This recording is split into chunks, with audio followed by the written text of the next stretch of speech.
Hey guys, welcome back to Warhammer Weekend Times. I'm your host Stan, and today I've got a 1v1 field battle in the dense forests of Lustria for y'all. I am going to be playing a Skaven, and my opponent is going to be Indie Pride from Milk and Cookies Total War, and he's going to be playing as the Lizardmen.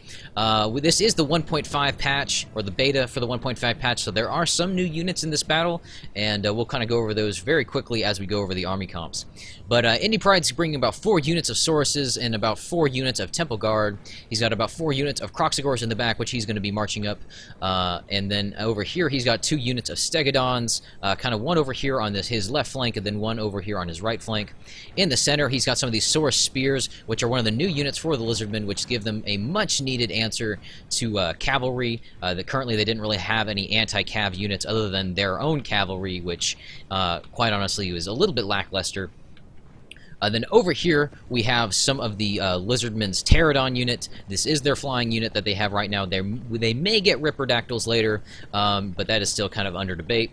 But they are very effective. They have kind of a javelin that they throw. They're very quick. They are only 1 HP, so they're fragile. But being a flying unit, they have a very good capability of disrupting unit formations and kind of coming in and charging all around at once, so they can be quite devastating. In the front, Indie Pride also has 3 units of Skink Spearmen, really good kind of meat shield blanket unit to have. And I believe that's his whole army. For my army, I am kind of coming out of the forest, so bear with me, guys. This is going to be a little bit of a mess going over all these units. But I've got some of these Sensor Bearers, which are one of the new units for the Skaven forces. They are kind of like Flagellants, very lightly armored, but very high attack, 2-handed weapon unit. They kind of have these green lampposts, which is pretty cool. I've also got about 2 units of Doom Flayers as my cav force. I've got some Spear Rats and then some Spear Slaves to act as kind of my meat shields. I've got some Albino Guard, about 2 units of those. Some Pack Masters, which are another multiple HP unit for the Skaven. I've got about 3 units of Warplock Jezzails, which are arguably the strongest gunpowder unit in Call of Warhammer right now. Maybe on, you could argue that the Infernal Guard with Infernal Guard with Fire Glaives are maybe as good because they have much stronger defensive stats, but Warplock Jezzails can typically fire over their own heads in their unit without friendly fire, and that can be absolutely devastating to other units' morale. I believe I have some Storm Vermin mixed in here, but I'm not really seeing them. I have a Screaming Bell to kind of help bolster the morale of my Skaven forces, and I believe it even incurs a morale penalty maybe to the other team, but I'm not 100% sure about that. I'd have to ask the mod makers. Some more Spear Rats over here to kind of round out my Meat Shield force. Some Albino Guard coming up. I've got some Rattling Gunners somewhere in the mix, but it is very difficult to keep track of all these units in this dense forest. Some Plague Monks over here, and then some more Spear Slaves on the flank. So that is pretty much my army. I apologize if I miss any units. It is kind of hard to see in that forest, but let's go ahead and go full speed. Indie Pride is going to move up his Skinks and kind of form a very long, thick line of Meat Shield units to kind of take some of my weapon team's fires, expend their ammo, and hopefully reduce the incoming damage that he might take to his Saurus' Temple Guard and Kroxigors, which are his more valuable units. Let's see. My Skaven are going to be marching up. I'm going to get my Warplock Jezzails in range very, very soon. I believe they are going to start... maybe they're going to... Yeah, here they go. They're going to start firing right now. Here we go, guys. Look at this. All of them are going to fire. Every single one of them are going to fire into his Skink force. And look at those numbers just going from 201 to 163 in a single volley. And I believe they're going to take another volley here. Those little green tracers are really cool, but that is going to almost absolutely devastate that Skink unit, almost down to half already. Indie Pride is going to charge up his Sauruses and his Temple Guard very, very fast. Hopefully get some charges in on some of my my Warplock Jezzails and take them out very early on. He's going to be moving some more of these Skinks over here to kind of block out my Albino Guard, and they are going to charge up, and we are going to have a melee engagement starting here as well. The charges coming in here, here we go. Sauruses and the Albino Guard are going to be charging in. He's charging his Skinks early to kind of hold my Albino Guard in place. A really good play on his part. And then over here we have the Temple Guard and the Sauruses fighting against the Spear Rats. Spear Rats do have a very fast attack animation. You can kind of see them swinging in here. And attack animation is really a big part in Call of Warhammer and Medieval too, because you can get stun locked otherwise. Here we go. I'm sorry guys. The Stegodons are going to be coming in, hitting my Spear Rats pretty hard, and they're going to be wavering. But then I am going to be reinforced by my Storm Vermin and then some more of my Spear Rats over here. And he is really outnumbering me on his left flank. But I am going to cause some of his Skinks and his Temple Guard to rout from some of the shots from my Warplock Jezzails that they had right before his Temple Guard charged in. They are going to be shaken, and I believe my Screaming Bell is going to kind of impose a morale penalty on quite a few of his forces over here. On this flank, I am not doing quite so well either, but his Sauruses are, I think this says defeat seems certain. I do have my Albino Guard, which multiple HP and these very fast halberd attack animations are going to help them quite a lot. This Kroxigor here, this is a good example of him kind of getting stun locked and not actually being able to get too many hits out. He actually is getting some swings in, but he's got so many rats swinging on him, he's going to be taking quite a bit of damage. Over here we see the Pterodons charging up. I believe they're going to start shooting their skirmisher, or I'm not sure if they're going to throw their javelins yet or not. I'm not sure. Are they? Well, they're considered heavy cav. Maybe they don't have javelins that they fire. But he's going to charge straight into my Warplock Jezzails. That is bad for me because I don't want to lose these units that early on. And then over here, I am starting to push a little bit harder. And his units are... He's starting to bleed through my line, which I'm going to take advantage of that with my Rattling Gunners and start firing into his Sauruses, which is going to hit them pretty hard morale-wise. And then but he is going to reinforce his Temple Guard with his Pterodons and do a bit of damage to my Spear Rats, but they are not going to rout, and I'm going to get some decent shots in on those Pterodons, and I want to take them out as quickly as I can and do as much damage as I can to Indie Pride's mobility. The Stegodons are going to be charging in straight into my... Well, I guess not. I thought he was going to charge into my Screaming Bell, which I kind of was hoping that he would because I might be able to do a lot of damage with those spear units. My Warplock Jezzails are going to be getting hit by these Kroxigors, eaten up by those giant crocodile men, and that is not good for them. Their numbers are going to be thinning very, very fast. But even if you don't have very many units in a Warplock Jezzail unit, they can still do quite a bit of damage. I do have still my Rat Ogres over here, and they're charging up. It's going to have a bird's eye view of the battlefield because it is kind of taking place on multiple fronts. In come my Doom Players. I am going to get a really nice rear charge into his Sauruses here. I don't think Doom Players have that high of a charge bonus, but anytime you get a rear charge, you typically have really good unit penetration on that charge bonus, so I charged almost all the way through that unit and did quite a bit of damage to those Sauruses, going from fairly healthy down to almost nothing in that charge. Look at that, just a ton of Sauruses just killed right there. I am going to be moving up my Screaming Bell into this side of the battle because he does have a lot of his Kroxigors over here, and I do not want my units to start routing.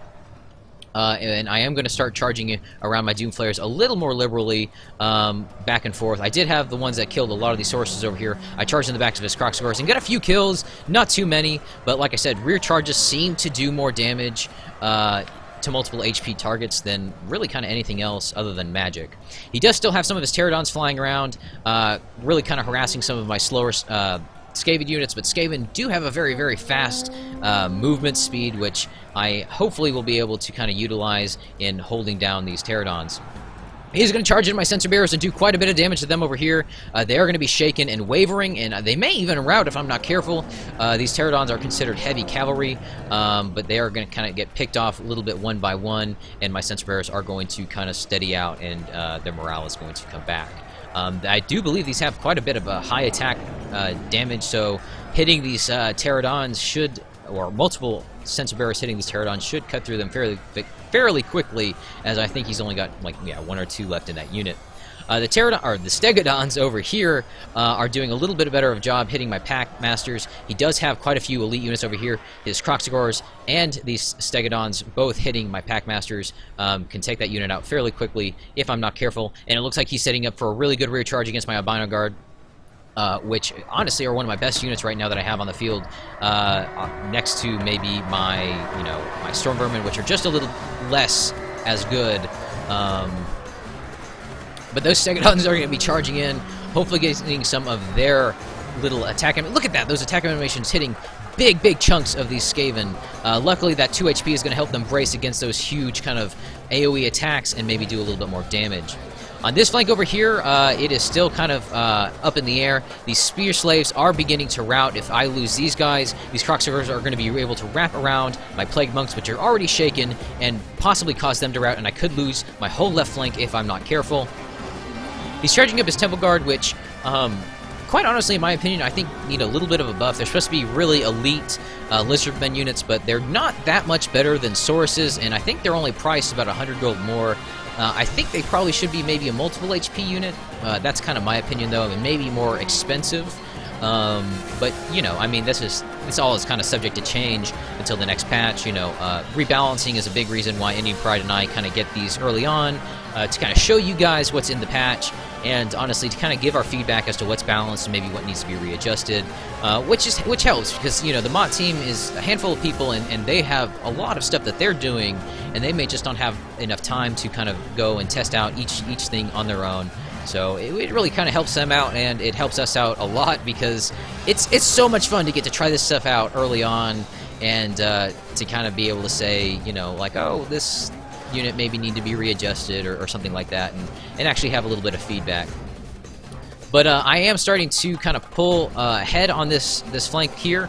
My Plague Monks have done a bit of damage to the rest of these Sauruses, and I think my attention is over here on this other flank. I am going to be firing in with my Rightling Gunners into his routing Sauruses, but I really need to kind of focus my attention more onto these Croxagores. It'd be fine if I hit my own units because that is just the Skaven way with these weapon teams, and I am starting to kind of pull ahead in terms of numbers. I have been hitting his army pretty hard with some of those Warplock Jezzails. They did get tied up, though, with his Croxagores, Stegodons, and Pterodons, and I think I may be out of my Warplock Jezzails. If not, I only have a few left. I think I see some of these guys firing, yeah, like 6 in that unit, 5 in that unit. I do still have some Doom Flayers, so I've got some mobility, and these Sensor Bearers are going to be charging into kind of the rear of these Croxagores, but some of them are going to turn around and take the charge in the front, which really, I don't know if Indie Pride did that on purpose or not, but that really kind of blocked my charge for these Sensor Bearers because those two-handed lamp posts do quite a bit of damage. But these guys are going to go at it. Oh, that was kind of a cool block. At it quite a bit. But so, like I said, you know, guys, attack animation is a big deal. These Albino Guards really outnumber the Croxagores, so they're going to be able to hit them a lot faster and stun lock them a bit more efficiently, especially when they're kind of isolated like this without any support from Sauruses or Temple Guard or any other kind of unit.